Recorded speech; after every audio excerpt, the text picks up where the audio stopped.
Halo teman-teman, jumpa lagi bersama saya Hasnidar SPD MPD CGP Angkatan 10 Kabupaten Bone. Kali ini saya akan membagikan aksi nyata modul 1.4 Budaya Positif. Ya teman-teman, sebelumnya perkenalkan, saya Hasnidar SPD MPD dan fasilitator Ibu Dewi Wahyuni SPD MPD dan Bapak Ruslianto Asmara SPD MPD, pengajar praktik. Iya, adapun latar belakang dari aksi nyata yang saya lakukan yaitu satu, belum menyeluruhnya pemahaman rekan-rekan guru terhadap penerapan konsep inti budaya positif di sekolah serta perubahan paradigma belajar, disiplin positif, kebutuhan dasar manusia, motivasi perilaku manusia, posisi kontrol guru, keyakinan kelas, dan segitiga restitusi.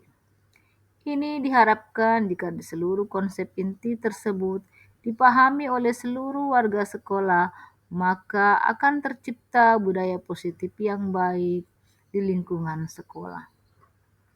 Latar belakang yang kedua, murid tidak suka peraturan karena selama ini ketika mereka melakukan pelanggaran, maka akan mendapatkan hukuman dan cenderung membuat mereka malu dan merasa tertekan. Ya, selanjutnya tujuan aksi nyata. 1.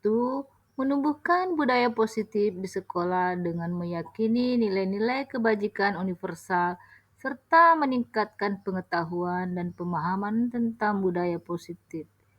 Yang kedua, menciptakan murid yang merdeka dan disiplin diri yang kuat serta terbentuknya motivasi intrinsik pada murid dengan pembuatan keyakinan kelas. Ya, selanjutnya tolak ukur. Terlaksananya diseminasi konsep inti budaya positif di sekolah. Terbentuknya keyakinan kelas melalui kegiatan kesepakatan kelas yang dilaksanakan bersama wali kelas, guru, dan murid. Murid mampu menerapkan dan menjalankan keyakinan kelas yang sudah dibuat dan disepakati. Terlaksananya penyelesaian masalah murid menggunakan penerapan segitiga restitusi.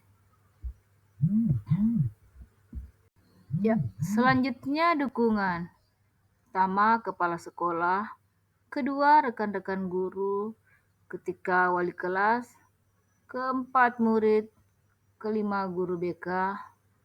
Dan yang keenam, sarana dan prasarana yang dibutuhkan dalam membuat diseminasi penerapan budaya positif, keyakinan kelas, dan segitiga restitusi.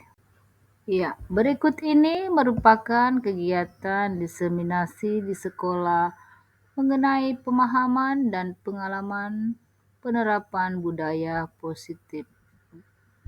Assalamualaikum warahmatullahi wabarakatuh. Ya, jadi alhamdulillah yang terhormat Bapak Kepala Sekolah dan rekan-rekan pendidik serta guru empat orang yang kami hormati. Alhamdulillah puji dan syukur kita panjatkan kepada Allah Subhanahu wa taala yang kami di tempat ini.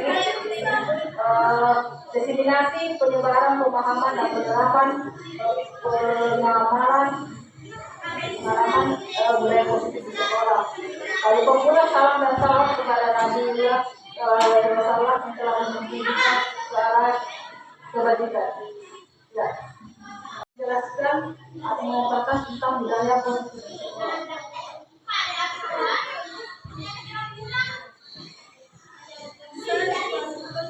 Ya, budaya positif. Jadi budaya positif itu merupakan perwujudan dari nilai-nilai keyakinan universal yang diterapkan di sekolah. Budaya positif itu dapat mendorong murid untuk mampu berpikir, bertindak, dan menciptakan sesuatu dengan proses kedekatan yang dimiliki agar dia mampu menjadi murid yang bertanggung jawab. Kemudian ada konsep budaya positif itu ada tujuh. Yang pertama, perubahan paradigma belajar. Yang kedua, disiplin positif. Yang ketiga, kebutuhan dasar manusia. Yang keempat, memotivasi perilaku manusia. Yang kelima, posisi kontrol guru. Yang keenam, keyakinan kelas. Dan yang ketujuh, segitiga restitusi. Oke? Kemudian selanjutnya, pembelajaran dengan paradigma baru yang dikenal dengan profil pelajar Pancasila. Di mana pembelajaran dengan paradigma baru merupakan pembelajaran yang dirancang berdasarkan prinsip berdiferensiasi sehingga para peserta didik mampu menjalani kebutuhannya berdasarkan taraf perkembangan sesuai dengan teori psikologi modern, yaitu untuk memberikan pelajar Pancasila.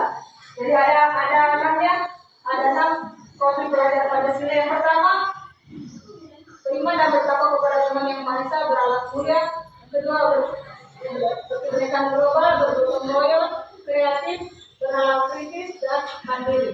Dan itulah pemahaman tentang pembelajaran dengan paradigma baru. Selanjutnya, disiplin positif adalah pembiasaan yang baik yang mencakup sikap dan perilaku maupun berkata oleh seluruh warga sekolah, terutama bagi murid, agar dapat berkembang menjadi pribadi yang kritis, mandiri, dan bertanggung jawab. Sebagai pendidik, tujuan kita adalah menciptakan peserta didik yang memiliki disiplin diri, sehingga mereka berperilaku mengacu pada nilai kebajikan universal dan memiliki motivasi dalam diri menuju perubahan ke arah yang lebih baik. Ya, selanjutnya, kebutuhan dasar manusia. Yang pertama, kita bisa bertahan hidup dengan adanya makanan, pakaian, tempat tinggal, keamanan, dan kesehatan. Kemudian yang kedua, kasih sayang dan rasa diterima. Kita memiliki rasa diterima, dipedulikan, berbagi, kerjasama, dan menjadi bagian dalam kelompok. Kemudian penguasaan mengenai harga diri, keinginan untuk dianggap sebagai sesuatu yang bisa memimpin, berprestasi, dan diakui dan didengar. Kemudian kebebasan, kita memiliki kemandirian, memiliki pilihan mencoba hal baru, dan mampu mengendalikan arah dirinya. Kemudian yang terakhir itu kesenangan, bagaimana kita bisa bermain, humor, antusias, dan tertawa. Ya, selanjutnya kebutuhan dasar manusia.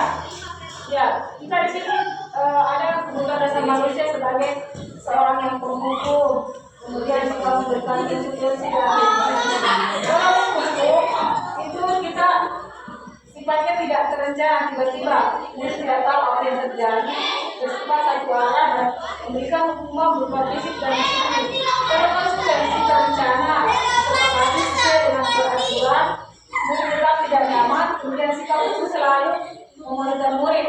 Kemudian restitusi. Kalau restitusi itu menciptakan kondisi baik murid untuk memperbaiki kesalahannya, berkolaborasi dengan murid untuk mencari solusi dari masalah yang dihadapi. Selanjutnya, kita harus memahami bahwa seorang murid itu memiliki 5 posisi kontrol. Yang pertama sebagai pemukul, yang kedua perempuan merasa bersalah, yang ketiga teman, kemudian yang keempat pemantau, kemudian yang kelima posisi sebagai manajer.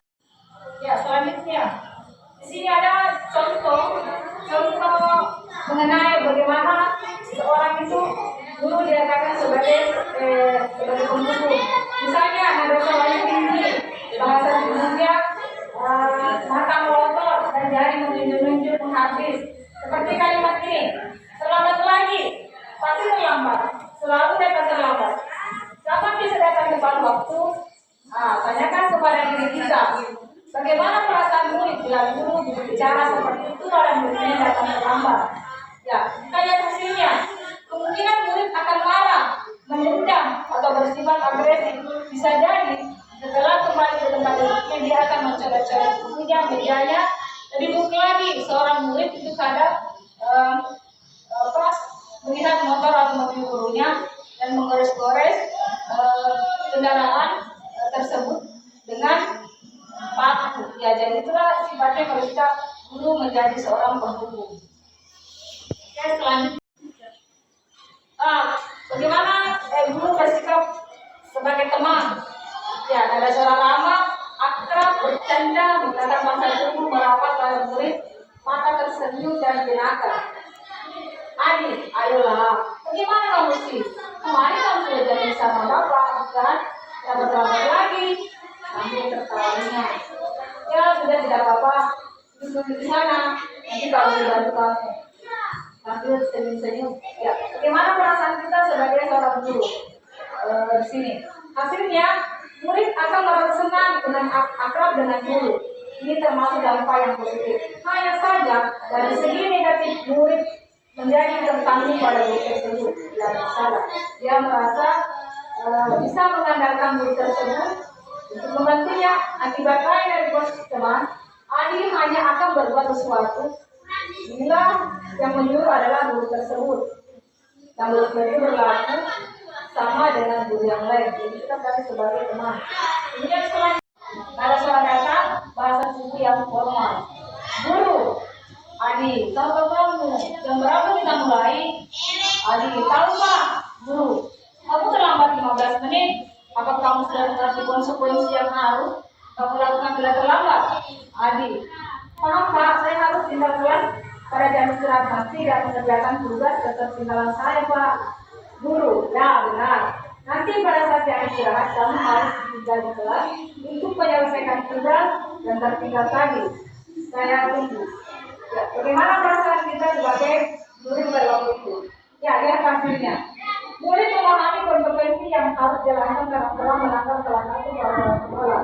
Guru tidak menunjukkan sesuatu emosi yang berlebihan, menjadi marah atau merasa berbuat salah. Guru juga tidak nyaman, yaitu dengan harus tinggal kelas dan tidak istirahat mengerjakan tugas.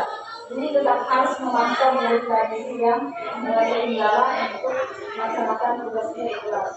Ya, selanjutnya, ya, terakhir, nada suara tulus, bahasa tubuh belakangku mendekat ke murid. Ya, contoh, guru, Adi, apakah kamu mengetahui jam berapa sekolah dimulai? Adi menjawab, tahu Pak, jam 7. Guru, ya, jadi kamu terlambat.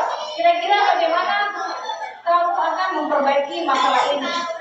Adi, saya bisa menanyakan ke teman saya Pak untuk mengejar tugas yang ketiga. Guru, baik, itu bisa dilakukan. Apakah besok akan ada masalah untuk kamu akan bisa hadir tepat waktu ke sekolah? Adi, tidak Pak, saya bisa hadir tepat waktu. Guru, baik, saya hargai usahamu untuk memperbaiki diri. Ya, bagaimana perasaan murid bila diperlakukan seperti ini? Ya, pada kondisi belajar, maka seorang guru sebaiknya dulu tidak perlu marah, tidak perlu menunjukkan suara, apalagi menunjuk-nunjuk kepada murid.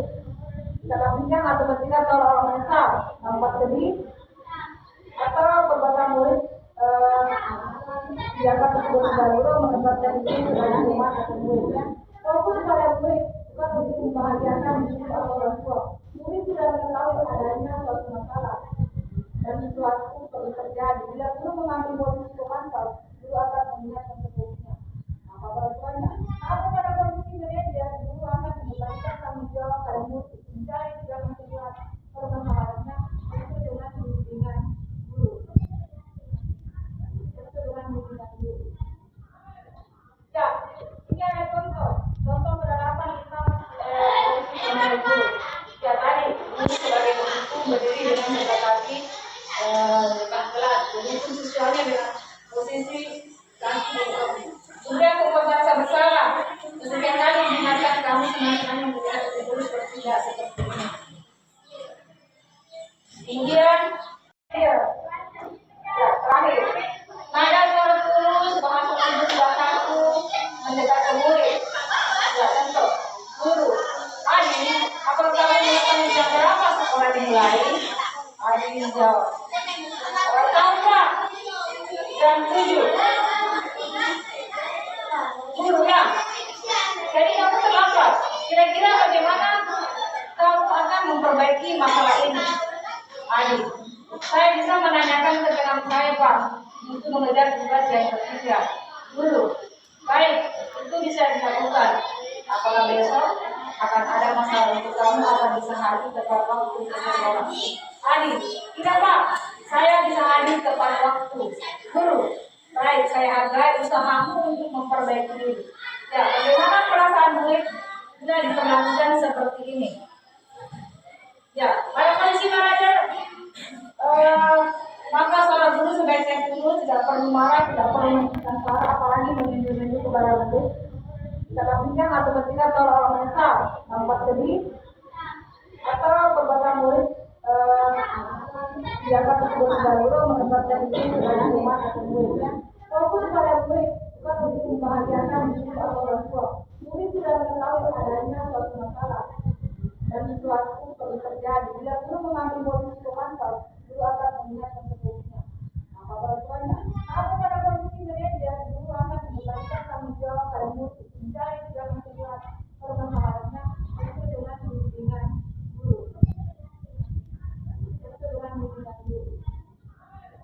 Ya, ini ada contoh penerapan Islam posisi sebagai guru. Ya tadi, guru sebagai pemimpin berdiri dengan mendekati depan kelas. Jadi sesuai dengan posisi kaki berkaki. Kemudian membuat merasa bersalah. Sekian kali mengingatkan kamu senang-senang melihat guru tidak seperti ini. Kemudian, ya, terakhir.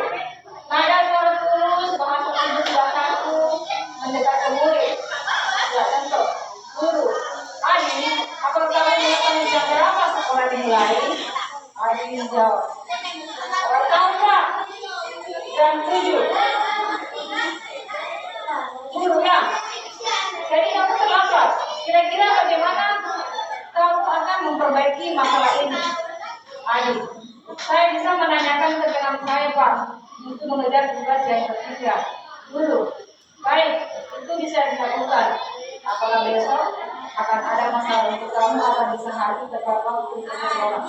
Adi, tidak Pak, saya bisa hadir tepat waktu.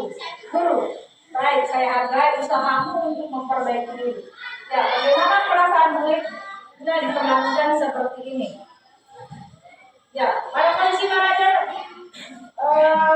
maka seorang guru sebaiknya dulu tidak perlu marah, tidak perlu menunjukkan suara, apalagi menunjuk-nunjuk kepada murid. Dalam bincang atau ketika seorang menyesal, nampak sedih, atau beberapa murid dianggap tersebut sebagai guru menempatkan diri sebagai rumah atau muridnya. Fokus pada murid bukan untuk membahagiakan diri atau orang tua. Murid sudah mengetahui adanya suatu masalah dan sesuatu perlu terjadi. Bila guru mengambil posisi pemantau, guru akan mengingatkan seterusnya. Apa bantuannya? Apa pada kondisi manajer, guru akan memberikan tanggung jawab pada murid mencari juga menjelaskan permasalahannya itu dengan bimbingan guru. Ya, ini ada contoh penerapan Islam posisi sebagai guru. Ya tadi, guru sebagai pemimpin berdiri dengan mendekati depan kelas. Jadi itu sesuai dengan posisi kaki berkaki. Kemudian membuat merasa bersalah. Sekian kali mengingatkan kamu senang-senang melihat guru tidak seperti ini. Kemudian kamu kerjakan tugasnya. Nanti kalau sudah selesai kita main game. Kemudian sebagai pemantau, kamu sudah melakukan kesalahan dan mengetahui konsekuensinya, saudara diberikan dan saudara menunjukkan tugasnya sebagai pemantau. Kemudian manajer, apa kamu tahu kesalahanmu? Apa yang kamu langgar? Apa yang kamu lakukan untuk menyelesaikannya? Ya, ini kita akan menunjukkan dan saudara menunjukkan tugasnya sebagai pemantau. Kemudian manajer,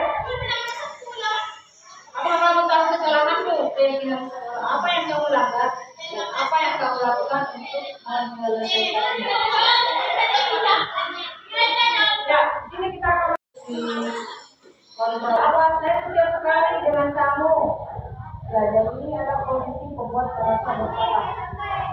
Selanjutnya, kamu tidak pernah melakukannya.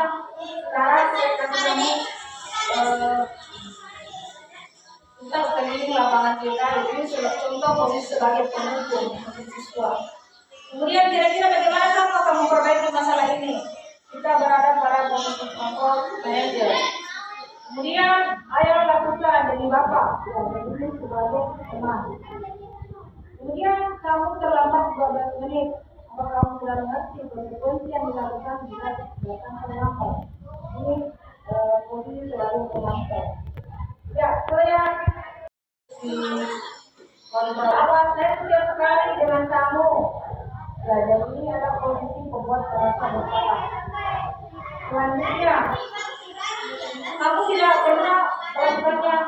Sekarang saya kasih kamu tentang keliling lapangan kita. Ini contoh posisi sebagai pendukung siswa. Kemudian kira-kira bagaimana kamu akan memperbaiki masalah ini? Kita berada pada posisi kelompok manajer. Kemudian ayo lakukan jadi bapak dan jadi sebagai teman. Kemudian kamu terlambat 12 menit. Apa kamu sudah mengerti konsekuensi yang dilakukan jika datang terlambat? Ini posisi selalu penonton. Ya, saya kontrol apa? Saya sudah sekali dengan kamu. Ya, jadi ini adalah posisi pembuat rasa bersalah. Selanjutnya, kamu tidak pernah melakukannya. Sekarang saya kasih kamu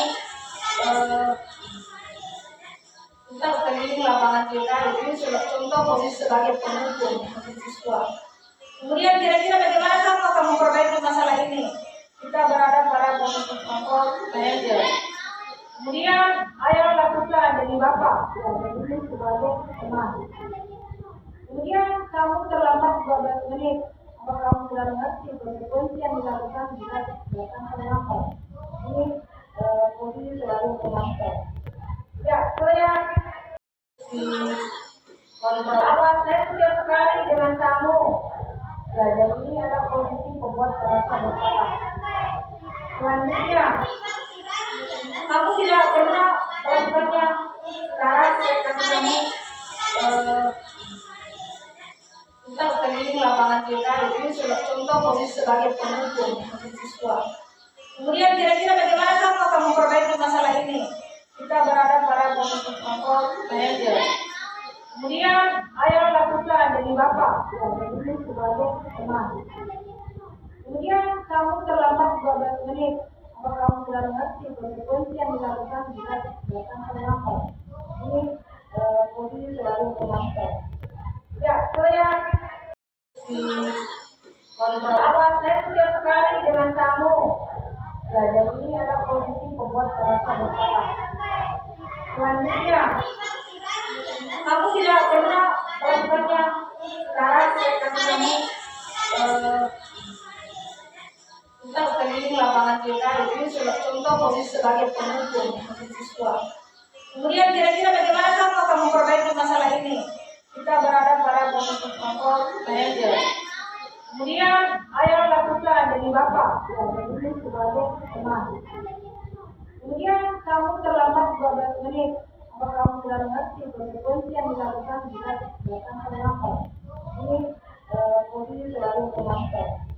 Ya, saya diyakini bersama guru dengan murid dengan harapan dapat meningkatkan kedisiplinan murid. Yang kira-kira bentuk pernyataan universal buat dalam bentuk positif dan bersifat abstrak. Yang kira-kira sebenarnya tidak terlalu banyak sehingga anak-anak muridnya terpahami. Semua warga telah ikut berkontribusi dalam pengembangan keyakinan telah lewat kegiatan mengutarakan pendapat. Seperti contoh ini,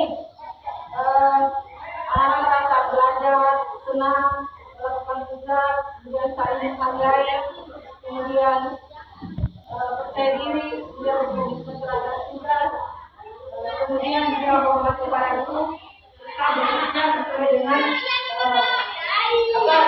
kompetensi yang diberikan. Ya, inilah contoh keyakinan kelas yang pernah saya lakukan di kelas 7A. Di sini saya memberikan kesempatan kepada peserta didik untuk membuat keyakinan melalui menyebutkan sebuah kelas 7A dengan memberikan pemahaman tentang keyakinan kelas yang ingin disepakati bersama. Inilah proses pembuatan keyakinan kelas yang saya lakukan di kelas 7A. Ya, seperti itu. Ya, lagi bersama guru dan murid dengan harapan dapat meningkatkan keterampilan murid. Yang adalah untuk menjaga keberkah buat dalam berpolitik dan beribadah akhirat. Yang adalah tugasnya yang paling banyak sehingga anak mereka depan. Semoga setelah berkontribusi dalam bidang pendidikan lewat kegiatan yang dapat sehingga punya dan dipahami. Ini anak-anak belajar dengan saling menghargai,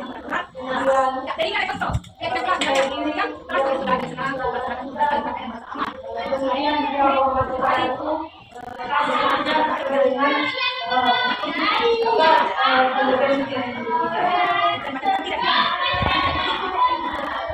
ya.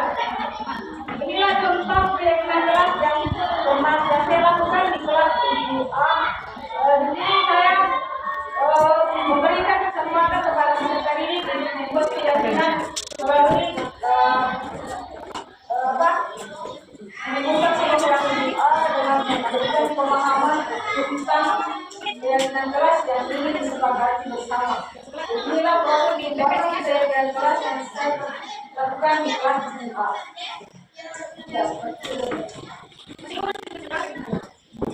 Ya, saya meyakini bersama guru dengan murid dengan harapan dapat meningkatkan keterampilan murid. Keyakinan kelas untuk menjaga keberkahan buat dalam berkomunikasi dan beribadah akhirat. Keyakinan kelas tugasnya yang paling banyak sehingga anak mereka depan. Semoga setelah berkontribusi dalam berkomunikasi lewat kegiatan mengutarakan pendapat. Bagi contoh anak-anak belajar dengan berkonsentrasi dan saling menghargai, kemudian saya ini sudah berkonsentrasi kemudian kita berkonsentrasi pada itu kita bekerja sesuai dengan kompetensi yang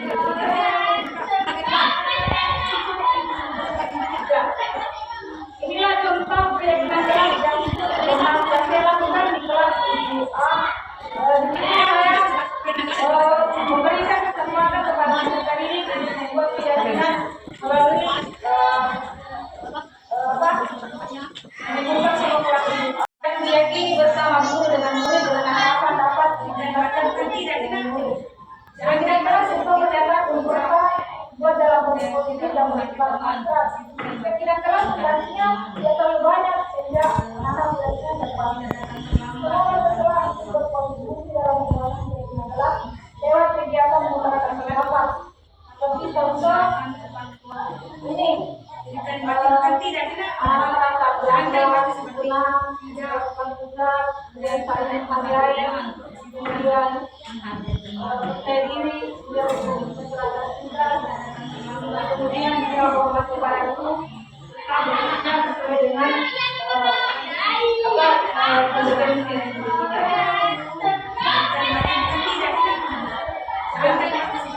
inilah contoh keyakinan kelas yang saya lakukan di kelas 7A. Di sini saya memberikan kesempatan kepada peserta didik untuk membuat keyakinan melalui menimbulkan sebuah 7A dengan memberikan pemahaman tentang keyakinan kelas yang ingin disepakati bersama. Inilah proses pembuatan keyakinan kelas yang saya lakukan di kelas 7A. Ya, saya dijalankan guru untuk memotivasi murid agar murid dapat menjadi mandiri dan bertanggung jawab. Ketika institusi memiliki tiga disiplin positif, memperbaiki diri setelah kita berbuat kesalahan. Institusi bukan untuk menebus kesalahan, namun untuk belajar dari kesalahan. Ya, ada tiga yaitu bukan integritas, validasi tindakan yang salah, dan yang ketiga menanyakan keyakinan kelas. Selanjutnya, demikian diskusi yang saya lakukan di kelas 2A.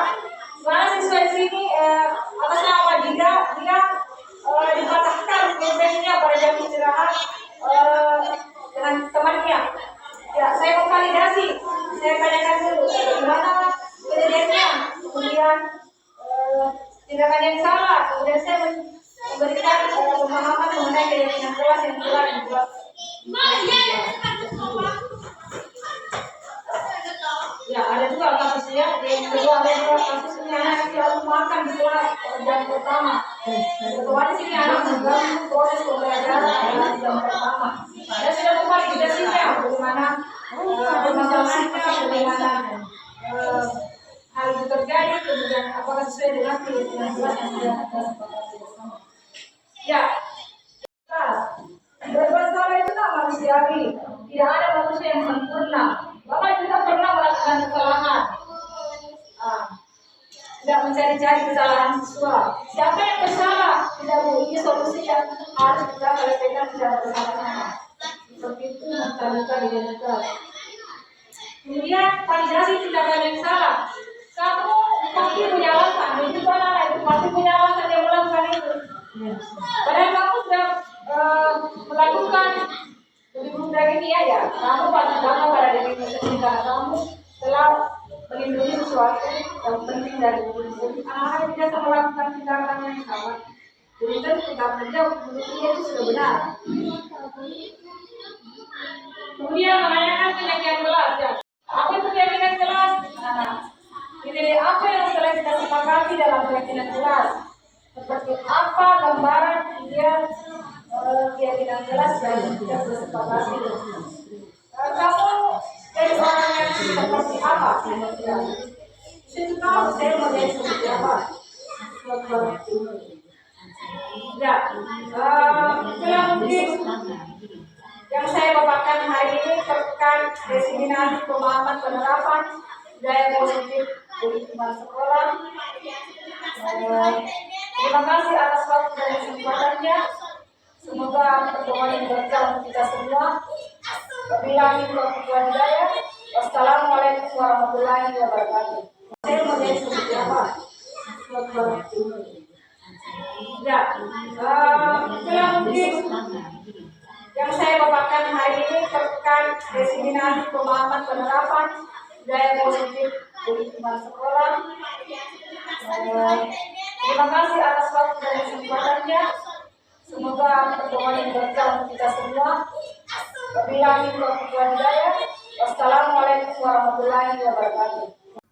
Berikut ini merupakan kegiatan penerapan pemahaman pada murid dengan pembentukan keyakinan kelas. Assalamualaikum warahmatullahi wabarakatuh. Sama-sama membuat keyakinan kelas. Ya. Jadi ketika dia tentang keyakinan kelas itu merupakan kesepakatan kelas, tingkatkan kedisiplinan murid, disiplin kita. Keyakinan kelas berupa pernyataan universal dan juga dalam bentuk positif. Keyakinan kelas hendaknya tidak terlalu banyak sehingga mudah diingat dan dipahami oleh semua warga kelas. Ikut berkontribusi dalam pembuatan keyakinan kelas lewat kegiatan mengutarakan pendapat. Penjelasan apa itu keyakinan kelas dengan peraturan. Ya, jadi ada contoh keyakinan kelas misalnya setiap kelas paling belajar senang melaksanakan tugas saling pakai dan merasa aman. Ada juga selalu berbuat baik, selalu berbuat baik dan berkomitmen terhadap setiap tugas. Waktu sedangkan tepat waktu itu tidak makin tidak enak. Jangan kayak seperti tidak menghargai teman, itu banyak menghargai teman. Tidak akan terlambat dalam satu waktu.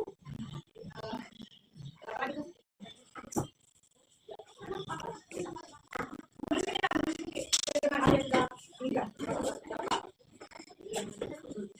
Akan coba terus lagi nih.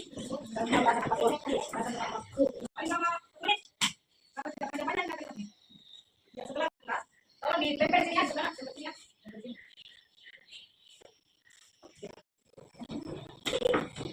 terima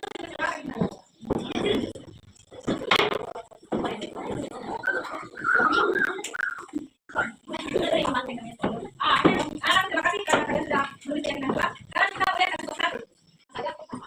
Yang ini jelas menghargai teman yang sama siapa apa.